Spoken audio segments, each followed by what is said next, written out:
বঙ্গোপসাগরে নিম্নচাপ শক্তি হারালেও তার প্রভাবে ছত্তিশগড়ে তৈরি হয়েছে ঘূর্ণাবর্ত।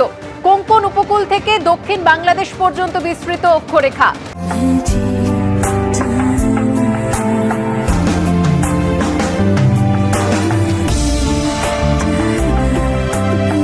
Monet, Lady Diana, French artistry in perfumes. Never let go.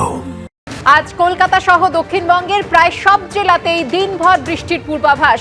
দফায় দফায় বৃষ্টি চলছে বিভিন্ন জেলায়। আপনারা জানেন কাল সারা রাত ধরে বৃষ্টি হয়েছে এবং আজ সকাল থেকেও বৃষ্টি চলছে। আর এই মুহূর্তে ঘড়ির কাঁটায় সকাল 9টা।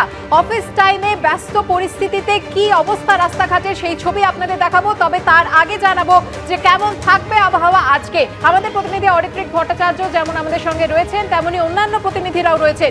শুরুতেই আবহাওয়ার খবর জানবো, আলিপুর আবহাওয়া দপ্তরের আপডেট। অরিত্রিক, দেখো, উত্তরবঙ্গ এবং দক্ষিণবঙ্গ দুদিকেই কিন্তু এই মুহূর্তে ভারী বৃষ্টির সতর্কতা আজকে রয়েছে। বিশেষ করে দক্ষিণবঙ্গের পশ্চিমের দিকের যে জেলাগুলো সেখানে ভারী বৃষ্টির আশঙ্কা রয়েছে। তাছাড়া কলকাতা সহ অন্য জেলাতেও মাঝারি থেকে ভারী বৃষ্টির সম্ভাবনা রয়েছে। যেটা বলে রাখা দরকার যে সকালের দিকে ভারী বৃষ্টি হলেও কলকাতা সহ দক্ষিণবঙ্গের বেশ কিছু জেলায় বেলার দিকে বৃষ্টির পরিমাণ কিছুটা কমবে, কিন্তু পশ্চিমের জেলাগুলোতে ভারী বৃষ্টির সম্ভাবনা রয়েছে। পুরুলিয়া, বর্ধমান, বীরভূমের মতো জেলাগুলি। উত্তরবঙ্গে অতি ভারী বৃষ্টির সতর্কতা কিন্তু রয়েছে এবং সেখানে দার্জিলিং, কালিম্পং এই দুই পার্বত্য জেলা যেমন রয়েছে, তেমনই সমতলের দিকে জলপাইগুড়ি, আলিপুরদুয়ার, উত্তর দক্ষিণ দিনাজপুর, কুচবিহার এই জেলাগুলোতেও কিন্তু ভারী বৃষ্টির সম্ভাবনা রয়েছে। অর্থাৎ অরিত্রিক উত্তরবঙ্গ দক্ষিণবঙ্গ দুই বঙ্গেই কিন্তু বৃষ্টির সম্ভাবনা থাকছে। আমাদের প্রতিনিধি ব্রতদীপ ভট্টাচার্য রয়েছেন শহর কলকাতা থেকে। দেখতেই পাচ্ছি ব্রতদীপ, তোমার পেছনে জল দাঁড়িয়ে রয়েছে এবং এই ব্যস্ত অফিস টাইমে যেভাবে জল জমে রয়েছে, যান চলাচলে কতটা প্রভাব পড়েছে? দেখো, যান চলাচলে কিন্তু একেবারে সরাসরি প্রভাব পড়েছে, কারণ আমি এই মুহূর্তে যেখানে রয়েছি একেবারে কলকাতা বিমানবন্দর, এবং কলকাতা বিমানবন্দর থেকে যে রাস্তাটা উল্টোডাঙ্গার দিকে যাচ্ছে সেইখানে ঢোকার মুখেই কিন্তু প্রথমে জল, এবং যার ফলে যানজট তৈরি হচ্ছে সেখানে। আর এই মুহূর্তে যে রাস্তায় দাঁড়িয়ে রয়েছি সেটা হচ্ছে বিমানবন্দরে ঢোকার প্রধান রাস্তা। দেখতেই পাচ্ছ আন্তর্জাতিক বিমানবন্দর, এবং সেই আন্তর্জাতিক বিমানবন্দরে ঢোকার যে প্রধান রাস্তা তার কি বেহাল অবস্থা। এভাবেই জল ডিঙিয়ে কিন্তু দেশ বিদেশের যাত্রীদের বিমানবন্দরে পৌঁছাতে হচ্ছে, এবং তার ফলে কিন্তু চরম হয়রানির শিকার হতে হচ্ছে তাদের।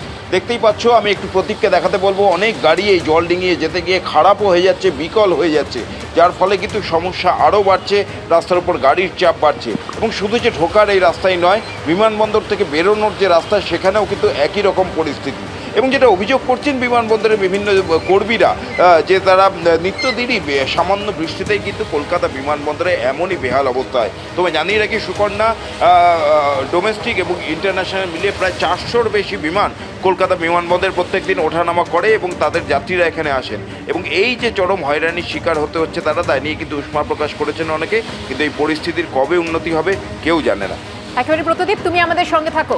এবার আপনাদের নিয়ে যাব সরাসরি দুর্গাপুরে। গত কিছুদিন ধরে আপনারা জানেন যে ডিভিসির জল ছাড়া নিয়ে এবং দক্ষিণবঙ্গে 8টি জেলা রীতিমতো বন্যা বিপর্যস্ত হয়েছে। তার উপরেই প্রবল বৃষ্টি, পরিস্থিতি কতটা জটিল হচ্ছে এই মুহূর্তে মনোজ? টানা দুদিন যে নিম্নচাপের বৃষ্টির ফলে দুর্গাপুর ব্যারেজ থেকেও 36,000 কিউসেক জল ছাড়া হয়েছে। তুমি দেখতে পাচ্ছ আমরা জাতীয় সড়কের উপর দাঁড়িয়ে রয়েছি। নাগাড়ে গতকাল রাত থেকে সকাল পর্যন্ত টানা বৃষ্টি, এবং এই বৃষ্টির ফলে মাইথন এবং পাঞ্চের জলাধার থেকেও জল ছেড়েছে। ডিভিসি 22,000 কিউসেক জল ছাড়া হয়েছে এবং সেই জল দুর্গাপুর ব্যারেজে এসে পৌঁছয়। দুর্গাপুর ব্যারেজ থেকেও 36,000 কিউসেক জল ছাড়া হচ্ছে। স্বাভাবিকভাবে যে জল ছাড়ার পরিমাণটা মাঝে যে 2-4 দিন কমেছিল, যার ফলে একটু স্বস্তির খবর মিলেছিল, আবার এই নিম্নচাপের দুদিনের বৃষ্টির ফলে কিন্তু সেই অবস্থা তোমাকে দেখাবো। সকাল থেকে কুয়াশাচ্ছন্ন আকাশ, দুর্গাপুর শিল্পাঞ্চল, কলকারখানা দেখো আকাশ এখনও পর্যন্ত সকাল 9টা, এখনও পর্যন্ত কীরকম মেঘলা, কোনো দৃশ্যমানতা অত্যন্ত কম জাতীয় সড়ক বা অন্যান্য সড়কে।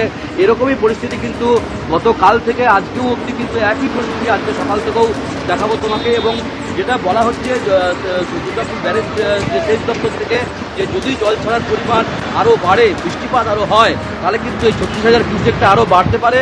সেক্ষেত্রে কিন্তু যে সমস্ত জেলাগুলো ইতিমধ্যে প্লাবিত হয়েছিল, একেবারেই মনোজ, সময় বাড়ার সঙ্গে সঙ্গে ছবিটা কি দাঁড়ায় সেদিকে আমাদের নজর রয়েছে। তুমি আমাদের সঙ্গে থাকো। দুর্গাপুরের পর আপনাদের দেখাবো দক্ষিণ 24 পরগনার ছবি। সরাসরি আপনাদের নিয়ে যাব ডায়মন্ড হারবারে আমাদের প্রতিনিধি গৌতম মণ্ডলের কাছে। গৌতম, সাগরের এই মুহূর্তে অবস্থা কি? হ্যাঁ, দেখো দক্ষিণ চব্বিশ পরগনায় গত মঙ্গলবার দুপুর থেকে কার্যত আকাশ মেঘলা করে এলো, দিনের বেলা আধার ঘনালো, তারপর থেকে নাগাড়ে বৃষ্টি চলছে। গত দুদিন বলা যেতে পারে নিম্নচাপ অক্ষরেখা এবং ঘূর্ণাবর্তের জোড়া ফলায় একদম বিপর্যস্ত দক্ষিণ চব্বিশ পরগনা। টানা বৃষ্টি চলছে, গতকাল দিনভর বৃষ্টি হয়েছে, আজকের রাতেও বৃষ্টি হয়েছে, আজকে সকাল থেকে আকাশ পুরো মেঘলা, বৃষ্টিও চলছে দফায় দফায়।